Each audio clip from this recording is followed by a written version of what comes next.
Hello, our friends, Evolutionary Energy Arts family. Hello there, welcome back everybody. And you could probably hear chomping in the back. That's the pups again. We Yes. got them some stuff to chomp on while we get the video going. It's just the local dinosaur chomping. Yes. Please do subscribe to both channels, EE Arts and also to Evolutionary Energy Arts. And basically, EE Arts is pretty much the primary channel. We still are posting to Evolutionary, but most videos will be going up on EE Arts. We're going to go Back to the Future. You guys remember Back to the Future? That was a fun movie, wasn't it? There's just so little out there as far as modern day movies that are even worth looking at. I know, and this was so entertaining. It was tickling to the senses and just pure fun. Yeah, and silly, and sometimes we need to be silly, but let's first check out a few things going on, and we see exclusive. Europe is bracing for mobile network blackouts, so say multiple sources. Once unthinkable, mobile phones could go dark around Europe this winter if power cuts or energy rationing knocks out parts of the mobile networks across the region. Russia's decision to halt the gas supplies via Europe's key supply route in wake of the conflict has increased the chances of power shortages. In France, the situation's made worse by several nuclear power plants shutting down for maintenance. Telecoms industry officials say they fear a severe winter will put Europe's telecom infrastructure to the test, forcing companies and governments to try to mitigate the impact. Currently, there are not enough backup systems in many European countries to handle widespread power cuts, four telecoms executives said, raising the prospect of mobile phone outages. European countries, the EU countries, including France, Sweden, and Germany, are trying to ensure communications can continue even if power cuts end up exhausting backup batteries installed on thousands of cellular antennas spread across their territory. Europe has nearly 500,000 telecom towers, and most of them have battery backups that last about 30 minutes to run the mobile antennas. In France, the plans put forward by electricity distributor Enedis includes potential power cuts up to 2 hours in a worst-case scenario. Two sources familiar with the matter said the general blackouts would affect only parts of the country on a rotating basis. Essential services like hospitals, police, and government will not be impacted. And, of course, this is on top of all the costs associated with the increased fuel situation. It's going to be a cold, dark winter, and they say it's not the only one. Again, they're getting us ready to just get used to this scenario. And then, of course, we have the specter of the war expanding at any moment, and the tensions are just seemingly increasing every single day. Right, and all of this instability is going to rack up to one giant episode, and that's where we get to use our abilities that we've been practicing to remain stable while they do that. Yes, absolutely. And meanwhile, we have Elon Musk unveiling prototype of a humanoid robot called Optimus. Makes you think of Optimus Prime, right? And the movies that end up being so much like reality. Isn't it just curious? So he says it's going to cost less than a car, but of course I guess it depends on what type of car you're buying as well. And so this was unveiled recently, and let's take a peek and see what you guys think of this.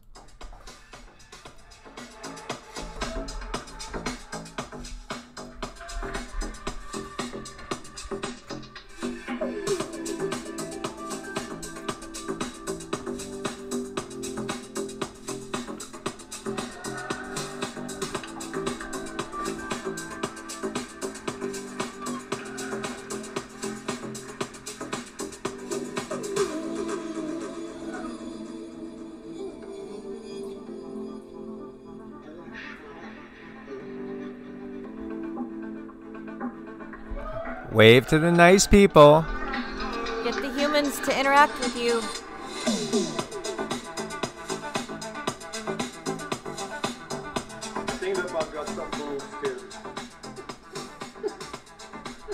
It's gonna show us some dance moves now.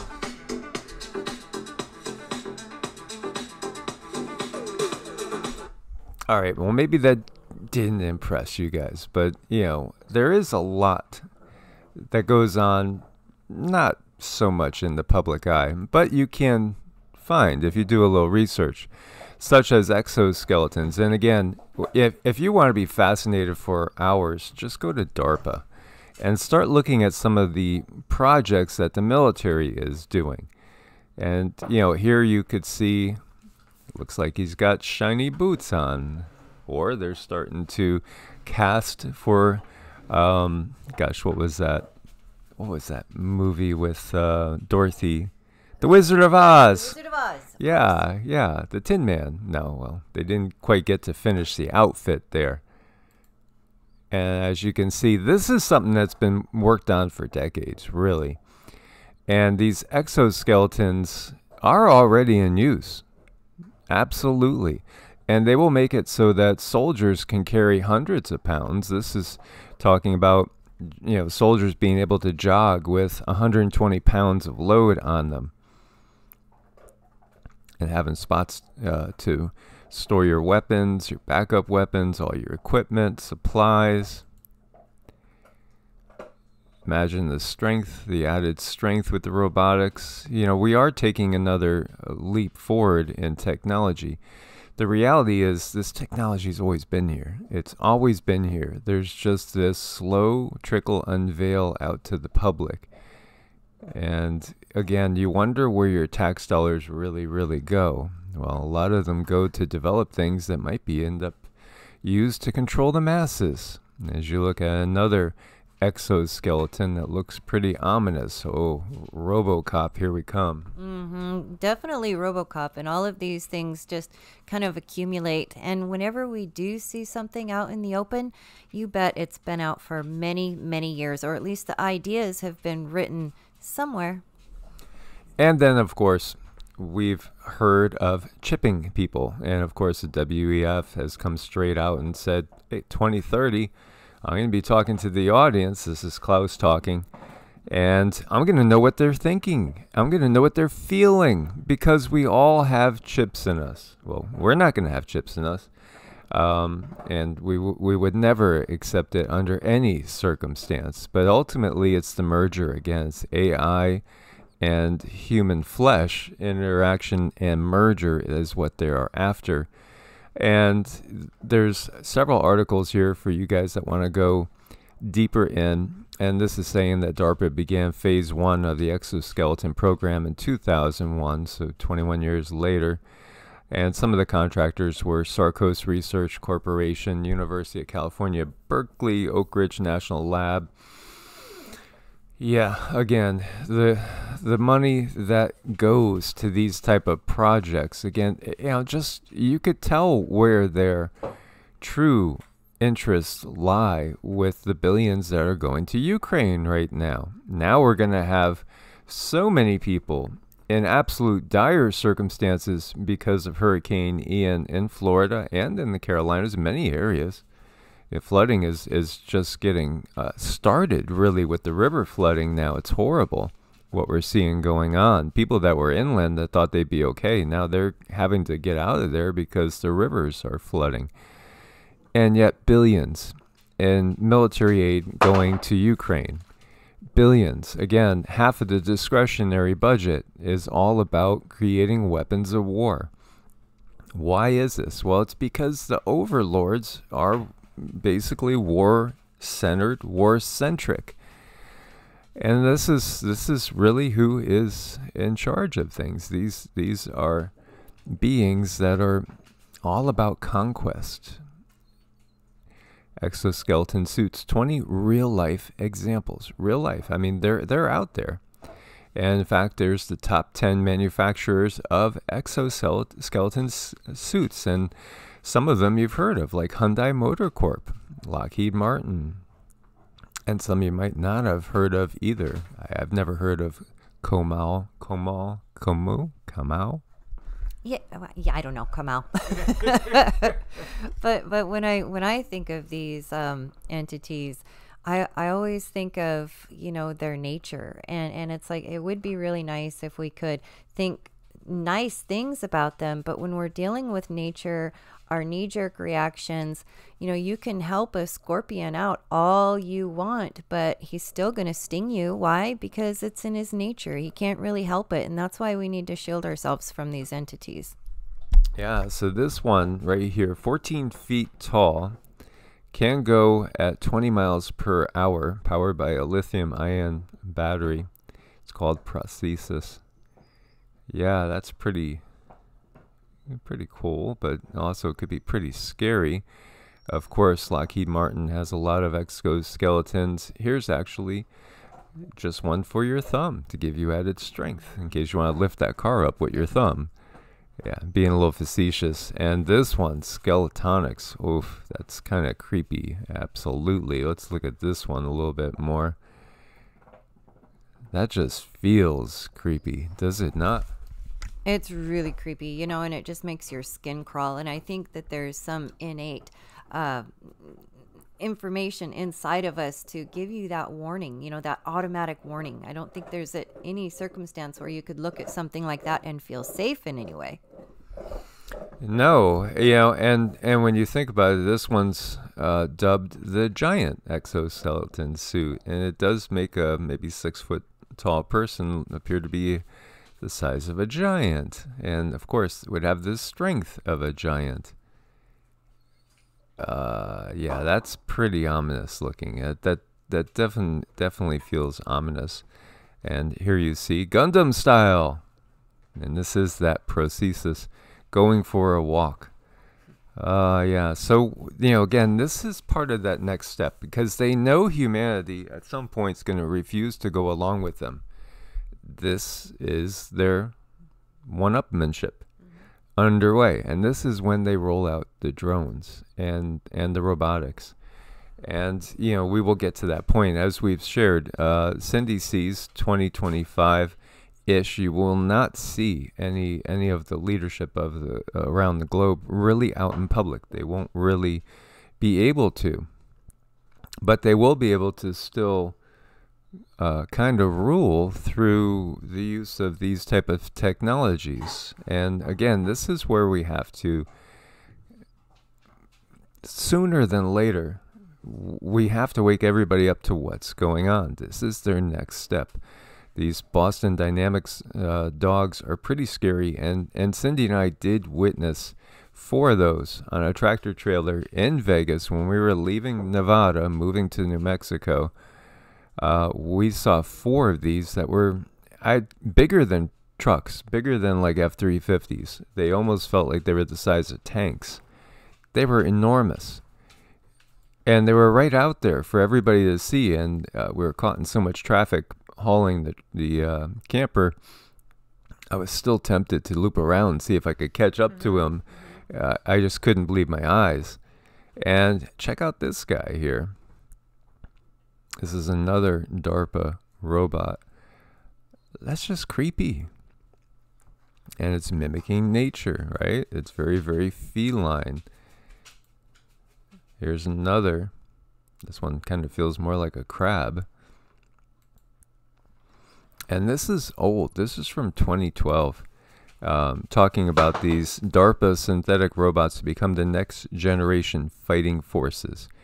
Make note of that. These are the fighting forces for when there's no more humans that are going to fight for the powers that be. This is what they're planning on rolling out next. Well, there will be human-like entities that are controlling the rest of these, but they too are going to be controlled in a big way when it comes to the AI intelligence. So I think it's important not to take your eye off the ball. We look at things and they're kind of starting to fray all around us. We can see how the systems are starting to fray, and step out while we can, claim our sovereignty while we can, because there will come a point where it's like they just kind of put the net right over us, and then when we're not paying attention, they drop the net, and then you're trapped, and we don't want to be in that situation. So this is why we have to step away now. Absolutely. And so why we say Back to the Future, because this is in our past as well.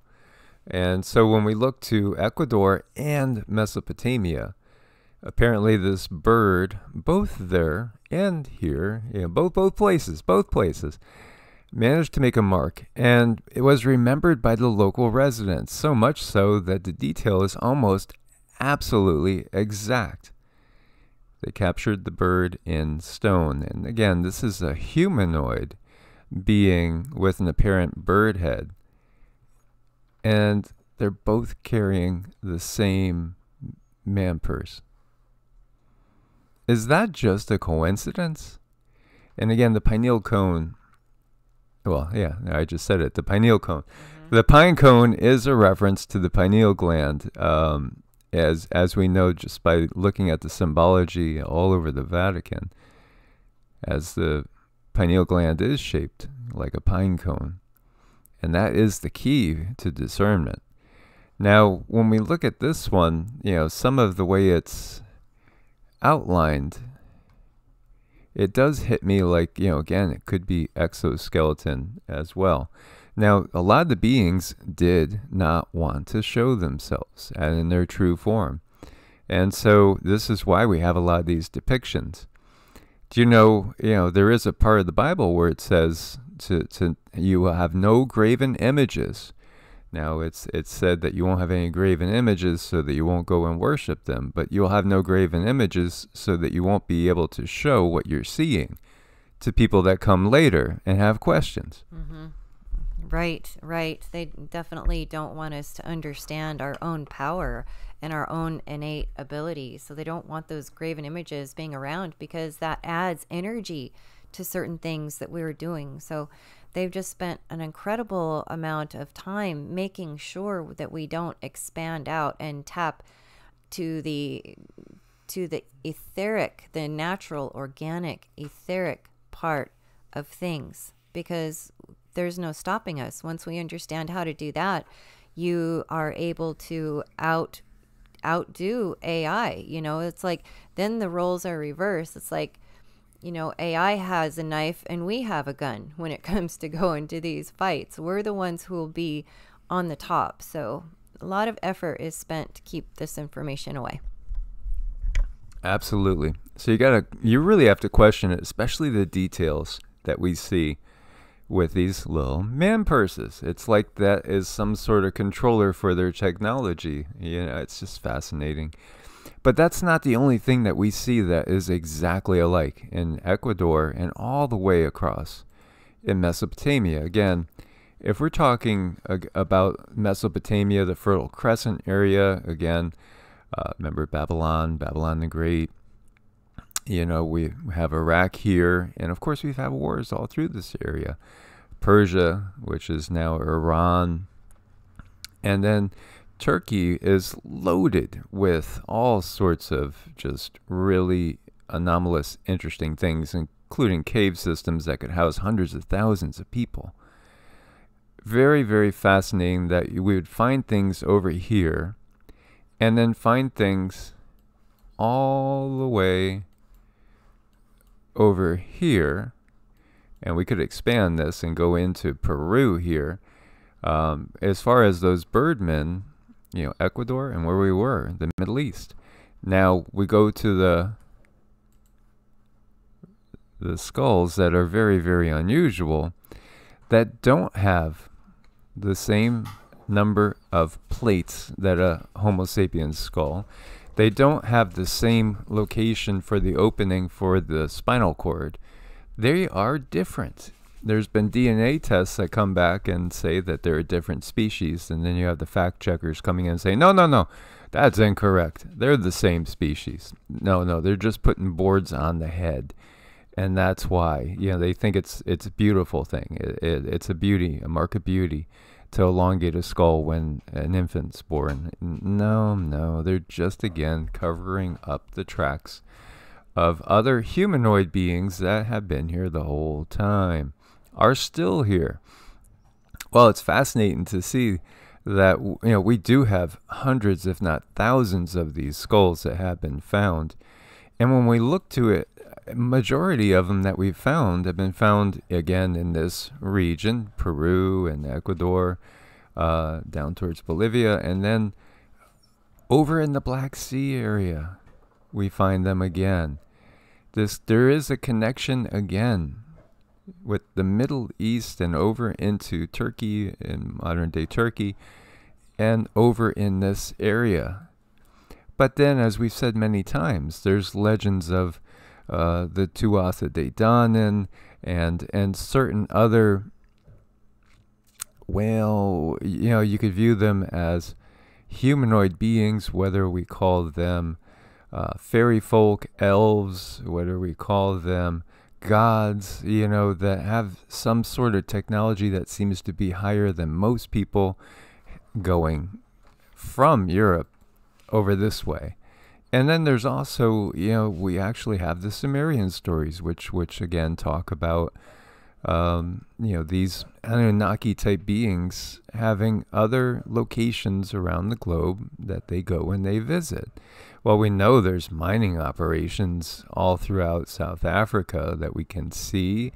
And, there's mines that are 200,000 years old, technologically advanced, that were, basically hunting for gold. That's pretty obvious. It's not Homo sapiens that were, organizing these things. There are so many different telltale clues. And again, there's been interaction with all sorts of humanoid beings, but not Homo sapiens. As you see, elongated skull with immaculate teeth, discovered in Russia. There's another one, So these beings are all over the place. They've been all over the place.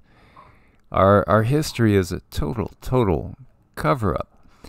But when we look to the Ramayana, the Mahabharata, the Puranas, all these different books that tell us quite clearly, even describe that there's different types of flying ships, flying carts, flying, they have different terms they use that were used by these beings, these devas and asuras, the gods and the demons, having these battles in the sky that would go on, and sometimes these battles really cost the lives of, according to some sources, 1 billion people or more in a single battle. Our history is so covered up, but yet we are going back to the future right now before our very eyes. Right, because this has always been here. And where do you think they come up with this information about the exoskeletons, the chips? All of this AI has always been there. And you really need look no further than underneath the Vatican to find all of this information, to find all of these technologies. So what they are doing is they're simply rebuilding what they already knew. And in many cases, there could be channeling going on, channeling different engineers, tapping into that frequency and creating things that they need us to create for them for when they come back and take control. Absolutely. And so, why shall you have no graven images? It's because then you can put the pieces all together, and we've talked about this so many times. Yahweh and his Asherah. Well, again, most gods, so many times we see the gods coupled with their consorts, with their wives. And when we go back to the oldest mentions of Yahweh, it's not really coming from the Bible. It's coming from the extra sources that we're seeing. Let's go through this one then instead. 800 BC, I bless you with Yahweh of Teman and his Asherah. 830 to 760 BC, yeah, and there are depictions of Yahweh. This is why you shall not have any graven images. Because again, if you could see Yahweh, and these are depictions of Yahweh, here you go. Do you think that's the creator of the universe? I don't think so. No, absolutely not.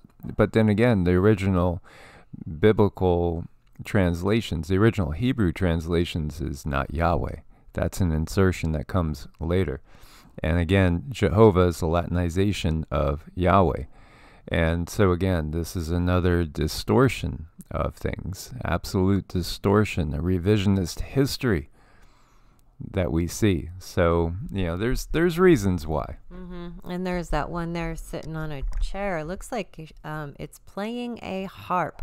Perhaps it's changing the frequency in the area to make things different or make things move a certain way or go in a certain favored direction.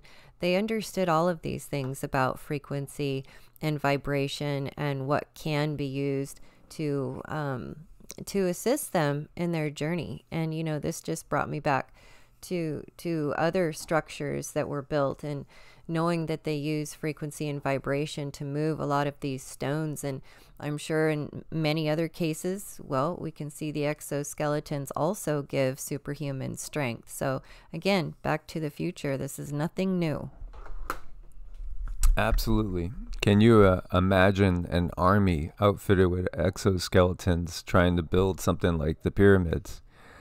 Okay, yeah, now maybe we could figure things out on a bigger scale.